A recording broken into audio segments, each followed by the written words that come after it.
Ebrahim Raisi ఇప్పుడు ప్రపంచ వ్యాప్తంగా అందరూ మంచిగానో చెడుగానో ఆయన గురించి మాట్లాడుకుంటున్నారు.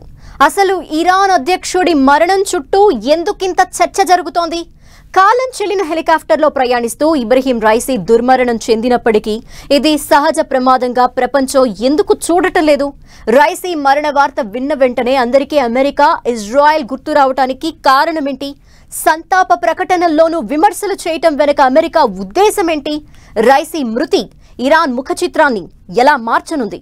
దేశాధ్యక్షుని మరణంపై మిశ్రమ స్పందన ఎందుకు వ్యక్తమవుతోంది?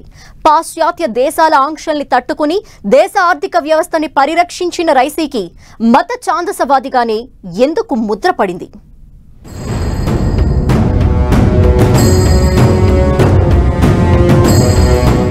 రక్తంతో పూర్తిగా తడిసిన చేతులు. ఇరాన్ అధ్యక్షుడు ఇబ్రహీం రైసీ మృతిపై అమెరికా స్పందన ఇది. నేతలు మరణించినప్పుడు దేశాల మధ్య విభేదాలు, రాజకీయ వైరుధ్యాలకు అతీతంగా సంతాప ప్రకటనలు ఇస్తుంటాయి ప్రపంచ దేశాలు. కానీ రైసీ దుర్మరణంపై స్పందనలో అమెరికా ఈ సంప్రదాయాన్ని పాటించలేదు. ఎవరు మరణించినా తాము సంతాపం ప్రకటిస్తామని, అలాగే రైసీ మృతిపైన స్పందిస్తున్నామని, అయితే అనేక అణచివేతల్లో, హింసాత్మక ఘటనల్లో రైసీ ప్రమేయముందని అమెరికా వ్యాఖ్యానించింది. బ్రిటన్, ఇతర యూరోప్ దేశాల స్పందన ఇదే తరహాలో ఉంది. మరోవైపు రైసీ దుర్మరణం తరువాత ఇరానీయులు సంబరాలు చేసుకుంటున్న వీడియోలు కూడా సోషల్ మీడియాను ముంచెత్తాయి. ఇరాన్ అధ్యక్షుడు ప్రయాణిస్తున్న హెలికాప్టర్ హార్డ్ ల్యాండింగ్ అయ్యిందన్న విషయం తెలియగానే ఇజ్రాయెల్, అమెరికాలపై అనుమానాలు వ్యక్తమవ్వగా మరణ వార్త తెలిసిన తరువాత ఇరానీయుల సంబరాల దృశ్యాలు హల్చల్ చేశాయి. రైసీపై ఇరానీయుల్లో వ్యతిరేకత ఉన్నప్పటికీ సంప్రదాయవాదుల్లో ఆయనకు తిరుగులేని ఆదరణ ఉంది. ఇరానీయులు చాలా మంది అధ్యక్షుని మృతిపై తీవ్ర వేదనతో ఉన్నారు. కానీ అవేవీ బయటి ప్రపంచానికి తెలియకుండా ఇరానీయుల సంబరాల వీడియోలు వైరల్ గా మారడం వెనుక రైసీపై తీవ్ర వ్యతిరేకత కనబరిచే అమెరికా సోషల్ మీడియా మేనేజ్మెంట్ ఉందన్న ఆరోపణలు వినిపిస్తున్నాయి.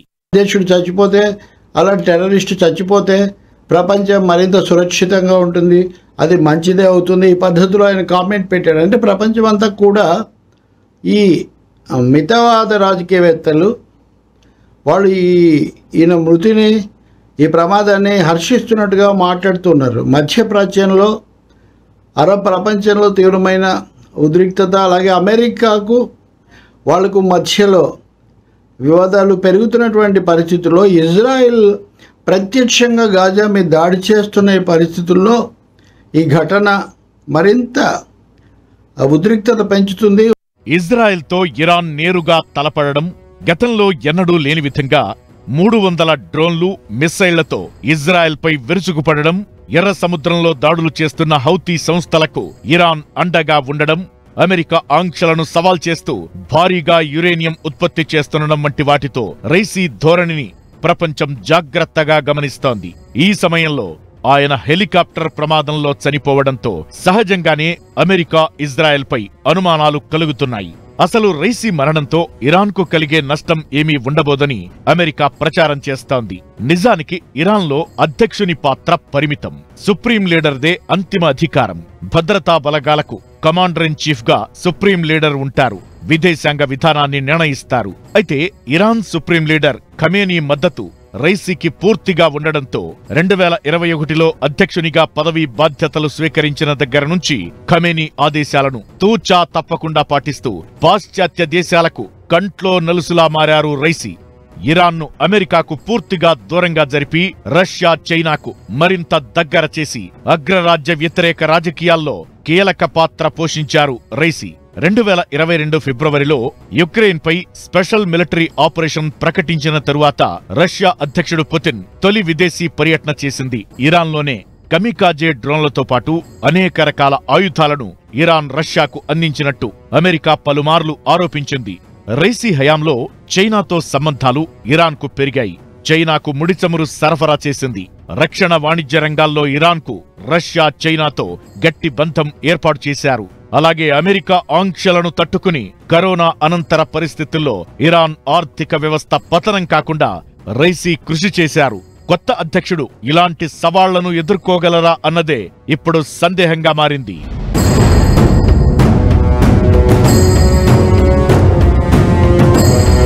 సుప్రీం లీడర్ ఖమేనీ పూర్తి మద్దతు ఉన్న రైసీని ఆయన వారసుడన్న ప్రచారం కూడా జరిగింది. ఖమేనీ ఆశీస్సులతోనే రైసీ ఎదగడం, పదవి చేపట్టిన దగ్గర నుంచి ఆయన మనసు ఎరిగి నడుచుకోవడం రైసీకి సంప్రదాయవాదుల్లో భారీ ఆదరణ పెంచాయి. ఇదే ఖమేనీకి ఆయనే వారసుడన్న ప్రచారం సాగడానికి కారణమైంది. అయితే ఇరాన్ రాజకీయ పరిశీలకుల విశ్లేషణ ప్రకారం రైసీ సుప్రీం లీడర్ ప్రచారంలో ఉన్న 2 పేర్లలో ఒకరు మాత్రమే. మరొకరు ఖమేనీ రెండో కుమారుడు ముజ్తాబా. ఇరాన్ వ్యవహారాల్లో ముజ్తాబాది తెర వెనక కీలక పాత్ర. అయితే మతాధికారుల అధికారాన్ని పెంచడం, ప్రత్యర్థులను అణచివేయడం, అమెరికాతో అణుచర్చల నుంచి ఇరాన్ వైదొలిగేలా చేయడం వంటి వాటితో రైసీ సుప్రీం నాయకుని విధానాలకు ప్రతిబింబంగా మారారు. దీంతో రైసీ సుప్రీం లీడర్ కావడానికి అధ్యక్ష పదవి దగ్గరిదారని అంతా భావించారు. ఖమేనీ కూడా 1989లో సుప్రీం లీడర్గా బాధ్యతలు చేపట్టక ముందు దేశాధ్యక్షునిగా పనిచేశారు. రైసీ దుర్మరణంతో ఉపాధ్యక్షుడు ఇరాన్ తాత్కాలిక అధ్యక్షునిగా బాధ్యతలు చేపట్టారు. 50 రోజుల్లోపు ఇరాన్ కొత్త అధ్యక్షుణ్ణి ఎన్నుకుంటుంది. అయితే ఇప్పుడు ఇరాన్ అంతా కొత్త అధ్యక్షుడు ఎవరన్నది కాకుండా ఖమేనీ వారసుడు కాబోయేది ఎవరన్న దానిమీదే చర్చ సాగుతోంది.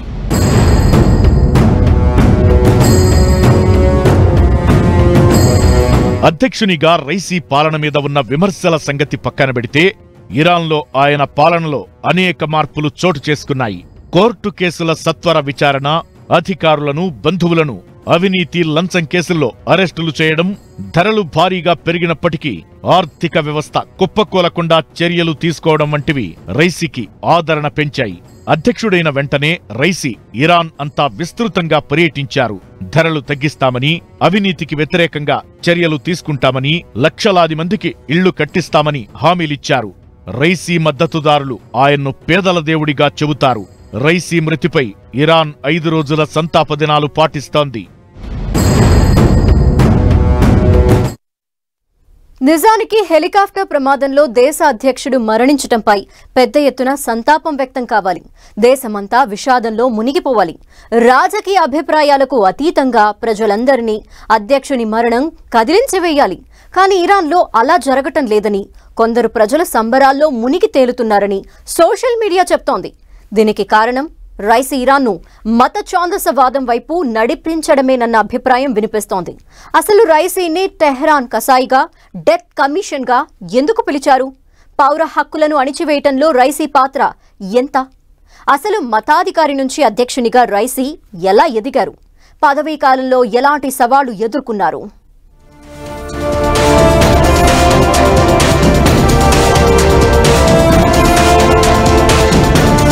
ఇబ్రహీం రైసీ 1960 డిసెంబర్ 14న మస్హద్ నగరంలో మతాధికారుల కుటుంబంలో జన్మించారు. మస్హద్ ఇరాన్లో 2వ అతిపెద్ద నగరం. షియా ముస్లింల ప్రాబల్యం ఎక్కువగా ఉండే ప్రాంతం. ఇబ్రహీం రైసీ తండ్రి కూడా మతబోధకులే. అయితే రైసీ 5 ఏళ్ల వయసులోనే తండ్రి చనిపోయారు. మోతాహరీ యూనివర్సిటీలో లా చదివారు. 15 ఏళ్ల వయసు నుంచే మతపరమైన కార్యక్రమాల్లో పాల్గొనడం ప్రారంభించారు. న్యాయ విభాగంలో పలు పదవులు నిర్వహించారు. ఇరాన్ అటార్నీ జనరల్ గా పనిచేశారు. ఇస్లామిక్ విప్లవంలో అయతుల్లా ఖొమేనీ నిర్వహించిన ఉద్యమంలో పాల్గొన్నారు. ఇరాన్ ఇరాక్ యుద్ధంలో రైసీ పేరు అంతర్జాతీయంగా చర్చనీయాంశంగా మారింది. డెత్ కమిటీగా పిలిచే సీక్రెట్ ట్రిబ్యునల్ 4 న్యాయమూర్తుల్లో రైసీ ఒకరు. జడ్జిగా ఆయన అమలు చేసిన శిక్షలే ఆయనకు టెహ్రాన్ కసాయి అనే పేరు తెచ్చిపెట్టాయి. ఇరాక్ యుద్ధం ముగిసిన తరువాత ఈ శిక్షలు అమలయ్యాయి. ప్రతిపక్షానికి చెందిన ముజాహిద్దీన్ ఈ ఖల్క్ సభ్యులకు 1988లో సామూహిక ఉరిశిక్షలు అమలు చేశారన్న ఆరోపణలు ఉన్నాయి. ఇలా మొత్తం 5,000 మందిని చంపినట్టు అంచనా. దీంతో రైసీని డెత్ మెషిన్ గా పాశ్చాత్య దేశాలు ఆరోపించాయి. అమెరికాతో పాటు పలు దేశాలు రైసీపై ఆంక్షలు విధించాయి. మానవ హక్కుల సంఘాలు రైసీపై తీవ్ర విమర్శలు గుప్పించాయి. 2017, 2021 ఎన్నికల్లో పోటీ చేసినప్పుడు రైసీకి వ్యతిరేకంగా హక్కుల సంఘాలు ఉద్యమించాయి. రాజకీయాల్లోకి వచ్చే ముందు మతబోధకుడిగా పనిచేసిన రైసీ అధ్యక్షుడైన తరువాత కూడా కరుడుగట్టిన సంప్రదాయవాదిగానే ఉన్నారని, దేశాన్ని మత ఛాందసత్వంలోకి నడిపించారని విమర్శలొచ్చాయి.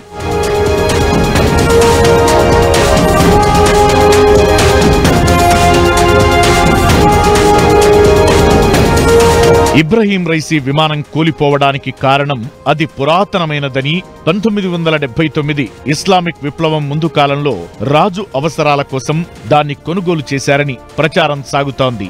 ఇరాన్పై అమెరికా సహా ఇతర దేశాల ఆంక్షలతో కొత్త విమానాలు, హెలికాప్టర్లు కొనగలిగే స్థితిలో ఆ దేశం లేదని, పురాతన హెలికాప్టర్లకు కావలసిన మరమ్మతులు చేయించుకోవడం, కావాల్సిన విడిభాగాలు కొనగలిగే స్థితిలోనూ ఇరాన్ లేదని భావిస్తున్నారు.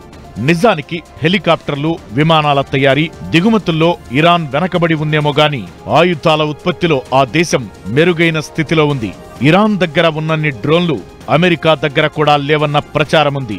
ఇజ్రాయెల్పై 300 డ్రోన్లతో ఇరాన్ విరుచుకుపడిన వెంటనే ప్రపంచం ఉలిక్కిపడడానికి కారణం ఇరాన్ ఆయుధ వ్యవస్థే.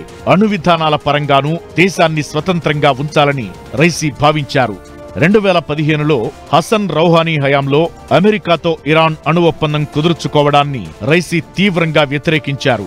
డొనాల్డ్ ట్రంప్ అధికారంలోకి రాగానే అణు ఒప్పందం నుంచి అమెరికా వైదొలగడం, ఇరాన్పై కఠినమైన ఆంక్షలు విధించడం రాజకీయంగా రైసీకి లాభించింది. అతివాద వర్గం నుంచి బలమైన మద్దతు పొందిన రైసీ 2017 ఎన్నికల్లో ఓడిపోయినప్పటికీ 2021 ఎన్నికల్లో గెలుపొందారు. అయితే అప్పటికే పశ్చిమ దేశాల ఆంక్షలతో ఇరాన్ ఆర్థిక పరిస్థితి దిగజారింది. ఆ తరుణంలో ప్రజలకు ఉపశమనం కలిగించే చర్యలు చేపట్టకుండా దేశంలో మత నిబంధనలు పాటించేలా ఒత్తిడి పెంచడం రైసీపై వ్యతిరేకతను పెంచింది. మహిళల వస్త్రధారణపై అమలు చేసిన నిబంధనలు ఇరాన్లో అగ్నిగుండం సృష్టించాయి. హిజాబ్ సరిగ్గా ధరించలేదన్న సాకుతో కుర్దు యువతి మహసా అమినీని మొరాలిటీ పోలీసులు అరెస్టు చేసి చిత్రహింసలు పెట్టడం, ఆస్పత్రిలో చికిత్స పొందుతూ ఆమె చనిపోవడంతో ఇరాన్లో ఆగ్రహావేశాలు పెల్లుబికాయి. మహిళలు పెద్ద ఎత్తున రోడ్లపైకి వచ్చి నిరసనలు తెలిపారు. అయితే ఆ నిరసనలను ఉక్కుపాదంతో అణచివేశారన్న ఆరోపణలు ఉన్నాయి.